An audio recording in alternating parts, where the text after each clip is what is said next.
Naghahanap ka ba ng mga pwede mong pasyalan sa Baguio City at gusto mo ng bago at kakaibang karanasan bukod sa karaniwang Burnham Park o Mines View Park? Narito ka, Bombo, ang isang destinasyon na tiyak na magugustuhan mo, ang Dragon Treasure Castle.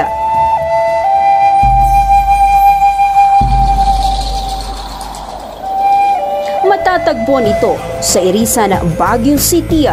Binuksan ang kastilyong ito noong Pebrero 2025 at mabilis na naging paborito ng mga turista at lokal.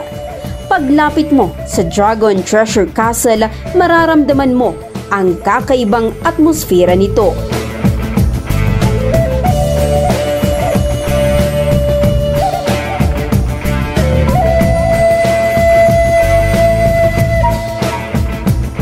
Ang kastilyo ay medieval-inspired na itinayo gamit ang traditional na Cordilleran Stone Masonry o kabite, kung saan ang mga natural na bato ay maingat na ipinatong nang hindi binabago ang anyo. Ang detalyeng ito ay nagpapakita ng husay ng mga Cordilleran artisan at nagdadala ng pakiramdam ng sinaunang Europa na tila ba'y naglakbay ka sa eksena ng isang pelikula o serye tulad ng Game of Thrones. Bukod sa arkitektura, isa sa pinakamagandang bagay sa Dragon Treasure Castle ay ang tanawin nito.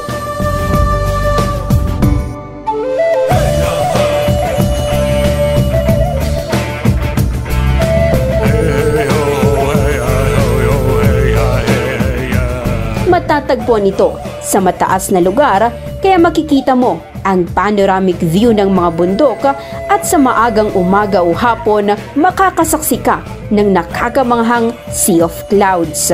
Ito ay perpektong lugar para sa mga mahilig sa photography o simpleng gusto lamang mag-relax at lumanghap ng sariwang hangin.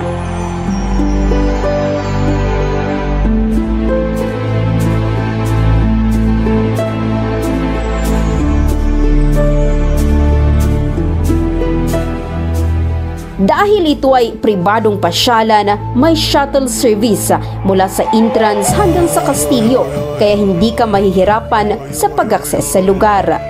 May entrance fee dito, pero hindi naman kalakihan at may mga diskwento para sa mga persons with disabilities, senior citizens at mga bata. Mainam na bumisita sa weekdays upang maiwasan ang weekend crowd at mas ma-enjoy ang kakaibang karanasan.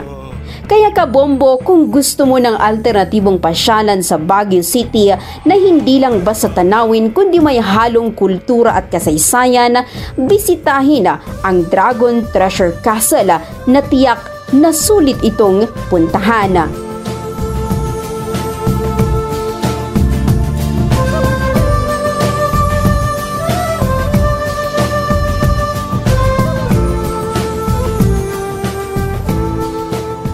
Sa bawat hakbang sa kastilyo, sa bawat pagtingin sa mga tore at pader na gawa ng kabite, at sa bawat paghinga ng malamig na hangin habang pinagmamasta ng bundok at ulap sa malayo, makakaramdam ka ng kakaibang karanasan na hindi mo makukuha sa karaniwang pasyalan.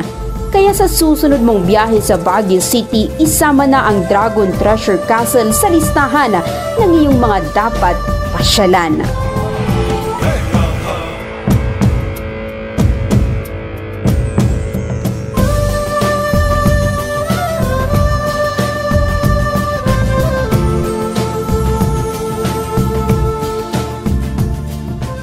Para sa travel segment ng Good Morning Philippines, ako si Bombo Cara Sakyatan, and this is Bombo Radio Philippines, the number 1 and most trusted source of news and information. Basta radyo, Bombo!